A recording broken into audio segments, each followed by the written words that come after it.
দেনমোহরের জন্য মামলা করলো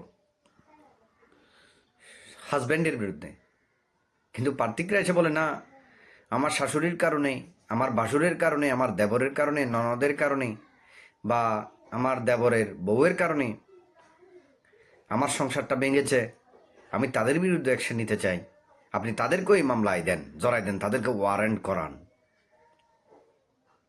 এভাবে পার্থিক বলে।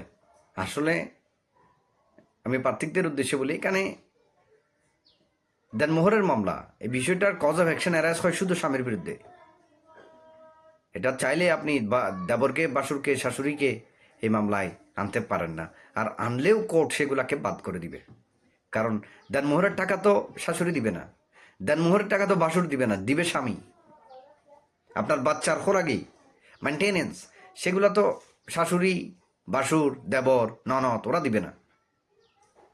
এখানে তো এগুলা দেবে শুধুমাত্র স্বামী।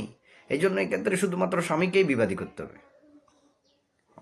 সেটা প্রথমে প্রসিডিউরালি 2 বছর চলে যায় যে সেটাকে ডিগ্রি করাচ্ছে, তারপর জারি।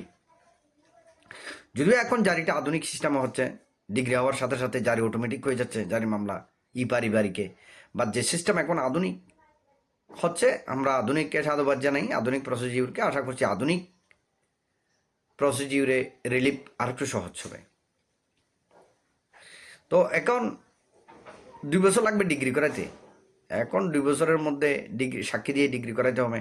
ডিগ্রি করানোর পরে জারির বিষয়টা আসতেছে। এক্ষেত্রে একটু ধৈর্য ধরতে হবে। অনেক সময় চালাকি করে বিবাদী, অর্থাৎ যার বিরুদ্ধে স্বামী, উনি বিদেশে থাকে, আরেকটা বিয়ে করে বিদেশ চলে যায়, অথবা স্ত্রীকেও ওখানে নিয়ে যায়, উনি ওখানেই সেটেলার, ওখানেই থাকে, এখানে আসে না। স্ত্রীর দেনমোহর খোরাকি, ছেলে সন্তানের খোরাকি দেওয়ার জন্য এখানে কোর্টে যে ডিগ্রি করে আছে, ডিগ্রি পড়ে আছে, এগুলোকে ফাত্তা দেয় না, বিদেশে থাকে। আর মাঝে মধ্যে আসলেও পালিয়ে চলে যায়।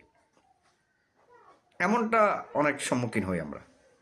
তো এক্ষেত্রে যেটা বিষয় সেটা হচ্ছে খবর রাখতে হবে। ওয়ারেন্ট যদি থানায় থাকে, জারির মামলা হয়, সেক্ষেত্রে একটু পুলিশকে সহযোগিতা করতে হবে। একবার ধরতে পারলেই টাকা না দিয়ে আর বাঁচার সুযোগ নেই। টাকা দিয়ে যেতে হবে। এটা আপনার হক, দেনমোহরের হক, ইজ্জতকালীন হক, হক এবং বাচ্চার মেনটেন্যান্স, ভরণ পোষণের হক, এগুলো তো আপনাদেরই হক, এগুলো তো আদায় করে নিতেই হবে।